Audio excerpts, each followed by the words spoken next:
अपनी सोच से अपने रियलिटी को चेंज कर पाना, इसी का नाम लॉ ऑफ अट्रैक्शन रख दिया गया है। नेपोलियन हिल ने कहा था, what ever the mind can conceive and believe it can achieve. यही शाहरुख खान का भी कहना है। कहते हैं अगर किसी चीज को दिल से चाहो तो पूरी कायनात उसे तुमसे मिलाने की कोशिश में लग जाती है। पहले यह माना जाता था कि 4 मिनट से कम टाइम में 1 मील तक भागना ह्यूमनली पॉसिबल ही नहीं है, लेकिन साल 1954 में रॉजर बेनिस्टर ने 3 मिनट 59 सेकंड्स में इस रिकॉर्ड को बना के एक इम्पॉसिबल टास्क को भी पॉसिबल कर दिया। रॉजर बेनिस्टर आगे जाकर एक न्यूरो साइंटिस्ट बन गए, जिन्होंने बताया कि इस रिकॉर्ड को तोड़ने के लिए उन्होंने अपनी बॉडी से ज्यादा अपने माइंड को स्ट्रॉन्ग बनाया था। ये जो 4 मिनट का टारगेट था, ये उनके दिमाग में था। वो दिन रात इस रेस को विजुअलाइज करते थे, अपने आप को हर एक स्टेप लेते हुए सोचते रहते थे। उन्होंने ये सब करके दिखाया क्योंकि वो ऑलरेडी इस रेस को अपने माइंड में 1000 से भी ज्यादा बार जीत चुके थे।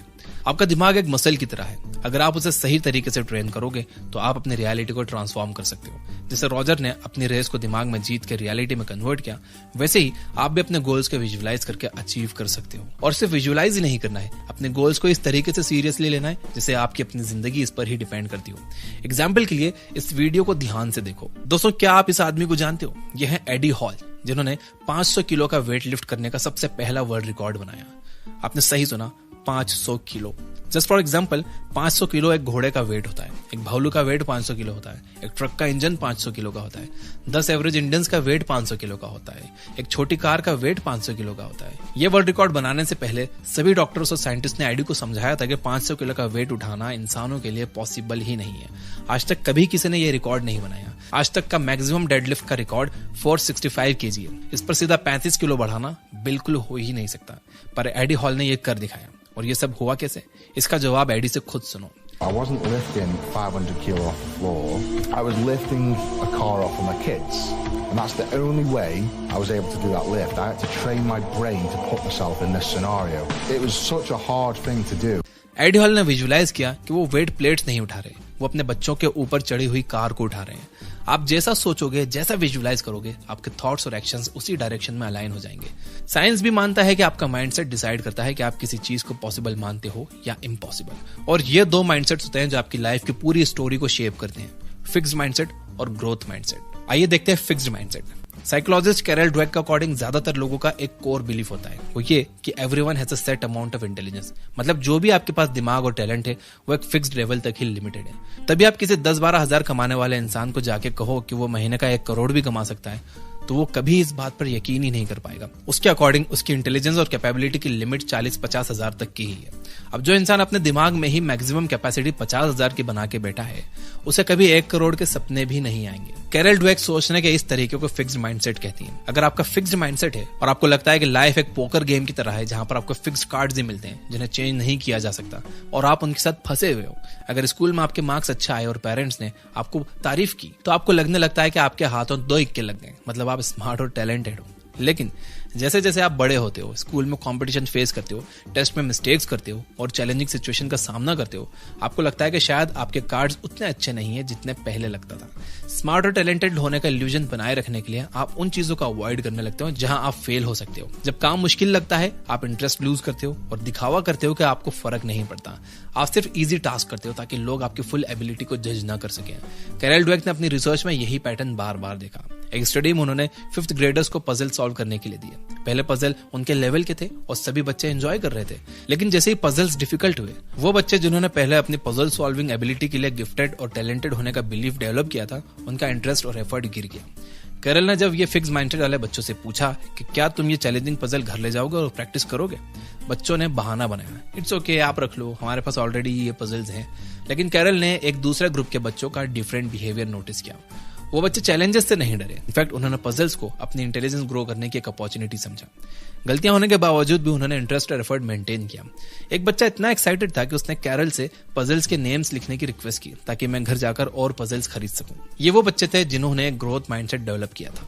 ग्रोथ माइंडसेट वाले लोग ये जानते हैं कि अगर लाइफ में उनके हाथों अगर ज्यादा अच्छे कार्ड नहीं लगे, मतलब लो इंटेलिजेंस या लेस स्किल्स, तब भी वो इन्हीं कार्ड से जैसे तैसे जीत सकते हैं। एफर्ट और बेटर स्ट्रेटेजीज के साथ कोई भी गेम जीतना पॉसिबल है। सिंपल वर्ड्स में, कोई भी स्किल नेचुरल टैलेंट से नहीं बल्कि डेडिकेशन और इंप्रूवमेंट के प्रोसेस से आती है। आज ये कॉन्सेप्ट इंस्पायरिंग लगता है कि आप अपने इंटेलिजेंस को ग्रो कर सकते हो, लेकिन 40 साल पहले साइंटिस्ट का जवाब ये नहीं था। 1980 से पहले साइंटिस्ट को लगता था कि आप अपने पोटेंशियल तक तो पहुंच सकते हो, लेकिन आपके दिमाग की वायरिंग फिक्स्ड होती है, मतलब जो भी दिमाग को मिला है वही फाइनल है। लेकिन आज की रिसर्च कुछ और कहती है। साइंस ने प्रूव किया है कि आपका ब्रेन फिजिकली चेंज और ग्रो कर सकता है अगर आप एफर्ट और राइट स्ट्रेटेजीज से काम करो। अब ये बुक पढ़ के मुझे 3 ऐसे तरीके मिले जिनसे आप अपने माइंडसेट को हमेशा के लिए बदल सकते हो। Number 1, physically grow your brain. कुछ साल पहले जब टैक्सी ड्राइवर्स जीपीएस का यूज नहीं करते थे, ब्रेन रिसर्चर्स ने लंदन के एक्सपीरियंस टैक्सी ड्राइवर्स के ब्रेन स्कैन किए। उन्होंने नोटिस किया कि जितना ज्यादा टाइम टैक्सी ड्राइवर ने लंदन के रोड्स पर ड्राइव किया, उनके ब्रेन का एक स्पेसिफिक रीजन जो कि स्पैटियल अवेयरनेस और मेमोरी के लिए रिस्पॉन्सिबल है, वो बड़ा होने लगा। ब्रेन स्कैन्स ने यह रिवील किया कि जितनी ज्यादा डिमांड टैक्सी ड्राइवर्स ने अपने ब्रेन पर डाली, यानी जितना कॉम्प्लेक्स लंदन का रोड सिस्टम उन्हें नेविगेट करना पड़ा, उतना ज्यादा उनका ब्रेन एक्सपांड हुआ और उनका काम और इफेक्टिव होने लगा। Number 2, speed up your brain. लेकिन हर ब्रेन रीजन फिजिकली एक्सपांड नहीं कर सकता, इसलिए कुछ ब्रेन रीजन्स को फास्टर काम करना पड़ता है।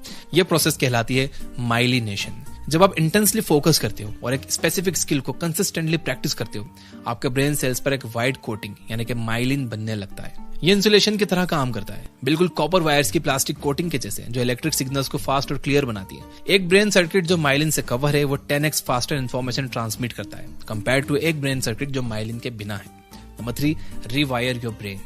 जब आपके ब्रेन सर्किट्स माइलिन से कवर हो जाते हैं, तब आपका ब्रेन नए न्यूरल कनेक्शंस क्रिएट करना शुरू करता है। इस प्रोसेस को रिवायरिंग कहते हैं। सोचिए आपके घर का एक लाइट स्विच पहले सिर्फ एक लैंप को ऑन करता था, अब आप वायरिंग चेंज करते हो और एक ही स्विच से 2-3 लैंप्स ऑन होने लगते हैं। बिल्कुल वैसे ही आपका ब्रेन भी नए टास्क के लिए मल्टीपल एरियाज एक्टिवेट करना सीख जाता है। एक पीयर रिव्यूड स्टडी ने प्रूव किया है कि जब गिटार प्लेयर्स हजारों घंटे प्रैक्टिस करते हैं, तब उनका ब्रेन बिगिनर्स के कंपैरिजन में बहुत ज्यादा एक्सपैंड हो जाता है। जब बिगिनर्स गिटार बजाते हैं तो उनका ब्रेन का सिर्फ एक रीजन एक्टिवेट होता है, जो उनके लेफ्ट हैंड की फिंगर को कंट्रोल करता है, जो नोट्स बजाते हैं। जब एक्सपीरियंस प्लेयर गिटार बजाते हैं तो उनका ब्रेन मल्टीपल रीजन्स एक्टिवेट करता है, इंक्लूडिंग फिंगर, पाम और लेफ्ट और राइट हैंड का पूरा एरिया। रीजन हजारों घंटों की प्रैक्टिस और स्ट्रगल ने उनके ब्रेन को रिवायर कर दिया, जिससे उनका परफॉर्मेंस काफी बढ़ गया। आपका ब्रेन ग्रो, स्पीड अप और रिवायर कर सकता है, चाहे आपके जीन्स जो भी हो। इंटेलिजेंस का पोटेंशियल लिमिटलेस है अगर आप प्रैक्टिस और राइट स्ट्रेटेजी लगाते हो। जब आप ब्रेन की ये रियलिटी समझ जाते हो, आपका चैलेंजेस को देखने का तरीका भी चेंज होने लगता है। The IQ test. IQ test का पर्पस होता है हमारी जनरल इंटेलिजेंस को मेजर करना। लोग अक्सर ये मानते हैं कि अगर किसी का IQ स्कोर हाई है तो वह लाइफ में बड़ी सक्सेस पाएगा, लेकिन रियलिटी कुछ और है। IQ टेस्ट के 2 बड़ी प्रॉब्लम्स हैं। पहली, ये जनरल इंटेलिजेंस को एक्यूरेटली मेजर नहीं करता। दूसरी, ये लाइफ लॉन्ग अचीवमेंट्स के साथ डायरेक्टली लिंक्ड भी नहीं है। अब सुनो, जब अल्फ्रेड बिनेट ने IQ टेस्ट इन्वेंट किया, उनका मकसद लाइफ की सक्सेस प्रिडिक्ट करना नहीं था। वो तो बस ये देखना चाहते थे कि पेरिस के स्कूल सिस्टम में स्टूडेंट्स का परफॉर्मेंस कैसा है।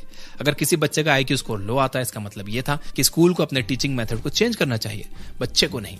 सिंपल शब्दों में, एक बच्चे का IQ टेस्ट सिर्फ स्कूल के सिस्टम का रिफ्लेक्शन था, उसके फ्यूचर सक्सेस का नहीं। एक लॉन्गेस्ट रनिंग स्टडी जिसे टर्मन स्टडी कहते हैं, उसमें हाई IQ बच्चों को ट्रैक किया गया। रिजल्ट, ज्यादातर हाई IQ वाले बच्चे सिंपल जॉब्स करते दिखाई दिए, जैसे कि पुलिसमैन, टाइपिस्ट या फिर क्लर्क।